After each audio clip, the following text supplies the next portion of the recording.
గోదావరి నది ప్రత్యక్షంగా పలికి మాట్లాడింది. ఎవరైనా భద్రాచలం బయలుదేరితే పాపికొండలు అంటారు. పాపికొండలు కావు, మన దురదృష్టం అన్నీ అలా అయిపోయి. దాని పేరు పాపిడి కొండ. తల మధ్యలో ఇలా పాపట ఎలా తీస్తామో అలా గోదావరి ప్రవహించి వెళ్ళిపోతుంటే ఒడ్డున అమ్మవార్ల దేవాలయాలుంటాయి. మీరు చూసి తీరాలి. ఎప్పుడైనా ఓ పడవ అద్దెకి తీసుకుని గోదావరిలో మీరు ఈ చివరి నుంచి ఆ చివరికి భద్రాచలం వెళ్ళాలి. ఎన్ని సెలవులు కావాలి, ఎంత డబ్బు కూడా పెట్టాలి, సిద్ధం కండి. కాబట్టి ఆ వెడుతున్నప్పుడు ఒక చమత్కారం ఉంటుంది. ఆ కొండలు మధ్యలో వస్తాయి గోదావరి నదికి. వస్తే గోదావరి ఇలా ఇలా విడుతుంది. దాన్ని పాపిడి కొండ అంటారు. ఒకప్పుడు నా చిన్నతనంలో చెప్పుకుంటుండగా కూడా నేను విన్నాను. మహాతల్లి చక్రవర్తుల రంగనాయకమ్మ గారని ఆవిడ ఒక గొప్ప పుస్తకాన్ని రాశారు. మీరు చదవాలి, చాలా గొప్ప పుస్తకం అది. అందులో కొన్ని విషయాలు ఉన్నాయి. గోదావరి లోపల పాపిడి కొండల దాకా పడవలో వెళ్లేవారు భద్రాచలం వెళ్ళడానికి. అక్కడ అందరూ భయపడేవారు, పడవలు ఆగిపోయేవి. లోపల నుంచి సింహగర్జన వినపడితే ఎవ్వరూ ఏమీ మాట్లాడకుండా పళ్ళెంలో ఎక్కువ కర్పూరం పెట్టి గోదావరికి హారతిచ్చేవారు. హారతిస్తే ఆ బుడబుడ చప్పుళ్ళు, పెద్ద పెద్ద బొబ్బలు, సింహగర్జనలు ఆగిపోయేవి.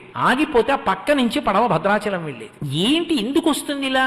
ఏ పడవ వెళ్ళినా వినపడుతుంది. ఎందుకు ఇలా వినపడుతుంది అని కొంతమంది ఔత్సాహికులు ఏం చేశారంటే గజగీతగాళ్ళని పట్టుకొచ్చి పెద్ద పెద్ద వలలు పట్టుకుని పడవలతో వెళ్లి అందులోకి దూకి ఎక్కడి నుంచి బొబ్బలు, సింహగర్జన వినపడుతుందో అక్కడ వలలు వేశారు. వేసి పైకి లాగారు. లాగితే యోగానంద నరసింహస్వామి వారి విగ్రహం పైకొచ్చింది. ఆ విగ్రహాన్ని ఇప్పటికీ మీరు భద్రాచలం వెడితే రామచంద్రమూర్తి దేవాలయం ఎక్కడుందో దాని పక్కన ఉన్నటువంటి ఆలయ శిఖరం మీద ప్రతిష్ఠ చేశారు. ఆయన్ని బొబ్బల నరసింహుడు అని పిలుస్తారు. నది నీళ్లలోంచి బొబ్బలు పెడుతుండేవాడు. నేను ఇక్కడున్నానని హారతిస్తే పడవెళ్ళేది. ఇది అభూత కల్పన కాదు. మీరు కావాలంటే భద్రాచలం వెళ్ళి అడగండి. గోదావరి తల్లి కడుపులో పెట్టుకుంది బొబ్బల నరసింహుడిని. ఆయన లక్ష్మీదేవిని కూడా పక్కన పెట్టుకోడు.